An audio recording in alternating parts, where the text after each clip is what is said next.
ठरलं तर मग या मालिकेचा आजचा म्हणजेच 19 जानेवारीचा हा रिव्ह्यू तुम्ही ऐकत आहात. आज अर्जुन आणि सायलीची मकर संक्रांत अगदी दणक्यात साजरी केली आहे बरं. सुरुवातीला आपण बघतोय सायली रेडी होते आणि अर्जुन येतो आणि म्हणतो, yes I am ready. Sayali म्हणते, अहो आज हा कुर्ता नाही घालायचा आहे.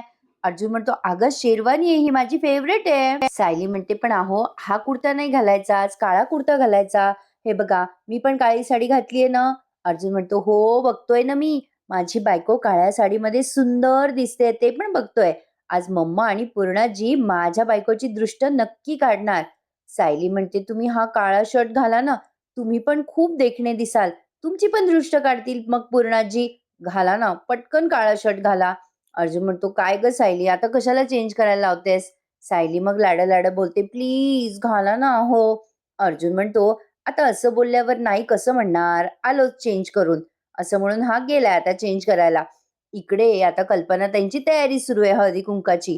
विमलला त्या विचारतात, विमल अगं सगळी तयारी केली का बाई. अगं ते वाणाचं ठेवणार होती सायली, ते सगळं कुठे ठेवलंयस तू. विमल म्हणते, मागच्या अंगणात. कल्पनाताई म्हणतात, हळदी कुंकाचं तर बघ तयार आहे ना. आता या पूर्णाजी विचारतात विमलला, काय ग विमल हलव्याचे दागिने कुठे ठेवलेस. विमल म्हणते, अरे देवा, तुम्ही मला म्हणाला होतात की ते दागिने मागवा अस्मिताताईला सांगून, पण मी विसरले हो वहिनी कामाच्या गडबडीत. कल्पनाताई वैतागून म्हणतात, काय ग विमल आयत्या वेळेला आता कुठून आणायचे आपण दागिने. तेवढ्यात आता मीरा आली आहे. आज ना त्यांनी प्रेक्षकांना इतर मालिकेच्या नायिका दाखवल्यात. छान दाखवलंय. इतर वेळी बिचारे आपले अर्जुन आणि सायली फिरत असतात यांच्या मालिकेमध्ये. आज अर्जुन सायलीसाठी या सगळ्या जणी आल्यात. मग कल्पनाताई तिला वेलकम करतात. अगं बाई मीरा ये ना. ती मीरा म्हणते, मी असताना काळजी करायची गरजच नाही. मीरा हलव्याचे दागिने घेऊन आली आहे सायलीसाठी. आल्या आल्या विचारते ती कल्पनाताईंना, की कशा आहात तुम्ही पूर्णाजी. पूर्णाजी म्हणतात, छान बेटा. अगं कल्पना आपल्याकडे साक्षात फुलराणी आली आहे बरं. ती आपल्याला मस्त फुलाचे दागिने बनवून देईल. हलव्याचे दागिने येईपर्यंत सायलीला आपण फुलाचे दागिने घालू. मीरा म्हणते, तसं नको करायला. काय ना पूर्णाजी, सायलीची पहिली संक्रांत आहे ना, मी खास काहीतरी करून आणलंय तिच्यासाठी. मी तिच्यासाठी दागिने ऑलरेडी बनवून आणलेत. मीराने अतिशय सुंदर हलव्याचे दागिने सायलीसाठी बनवलेत. पूर्णाजी ते बघतात आणि म्हणतात, अगं बाई किती सुंदर दागिने आहेत ग. अगं बाई आमच्या सायलीचं रूप आणखीन खुलणार आहे हे दागिने घालून. खरंच ना प्रेक्षकांनो, आजकाल ना हलव्याचे दागिने खूप मस्त आणि युनिक मिळतात हं. तेवढ्यात प्रतापराव आणि अश्विन येतात तिथे आणि प्रतापराव म्हणतात, अरे वा कल्पना छान दिसतेस.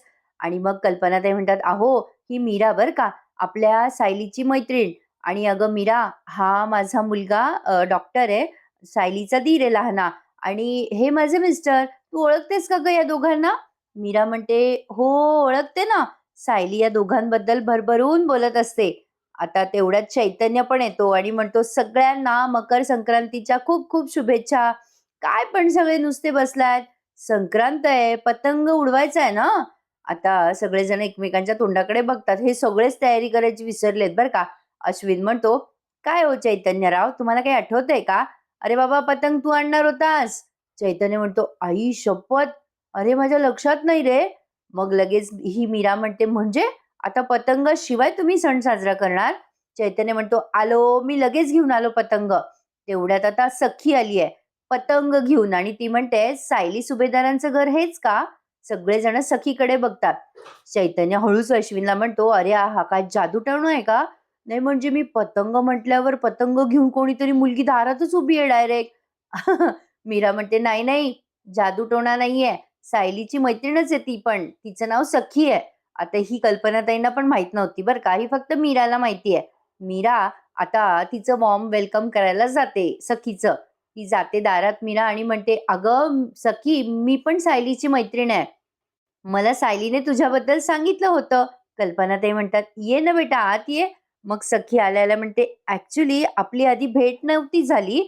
मला तुम्हा सगळ्यांनाच भेटायचं होतं आणि मकर संक्रांतीचा मुहूर्त निघाला तर पतंग घेऊन आले येताना. अश्विन म्हणतो, वा मस्त केलंस. अगं पतंग उडवायची कॉम्पिटिशन आता होणारच. प्रतापराव म्हणतात, अरे पण आपले उत्सव मूर्ती आहेत कुठे. अर्जुन आणि सायली आता खाली उतरतायत जिनावरनं. सायली खूप सुंदर दिसते हा काळ्या साडीमध्ये. काळ्या साडीमध्ये प्रत्येक स्त्रीचं रूप खूपच देखणं दिसतं नाही. अर्जुन आणि सायली आता सगळ्यांसमोर येतात. म्हणजे जिन्याहून खाली उतरताना दाखवलेत. थोडंसं फ्लॅश मारलाय त्यांच्या चेहऱ्यावर. कल्पनाताई म्हणतात, "सायली, अर्जुन दोघं पण अगदी शोभून दिसताय हां. तुमच्या दोघांचीही दृष्ट काढायला हवी." आता कल्पनाताई त्यांची दृष्ट काढतात लांबूनच. सायली आल्या-आल्या म्हणते, "मीरा सखी कशा आहात तुम्ही दोघी?" मीरा म्हणते, "अगं खूप मजेत.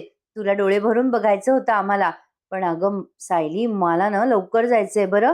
सायली म्हणते, "अगं काहीतरीच काय मीरा, थांबायचंय तुला संध्याकाळपर्यंत." अर्जुन म्हणतो, "बाबा माझ्या बायकोची ऑर्डर म्हणजे सुप्रीम कोर्टाची ऑर्डर असते बरं. तुम्हाला थांबावंच लागेल." मीरा म्हणते, "थांबले असते भाऊजी, पण मी सांगलीतनं सकाळीच निघालेत आणि मला ना पुन्हा जाऊन फुलाची ऑर्डर पूर्ण करायची आहे. सणाच्या दिवशी माझ्या सासू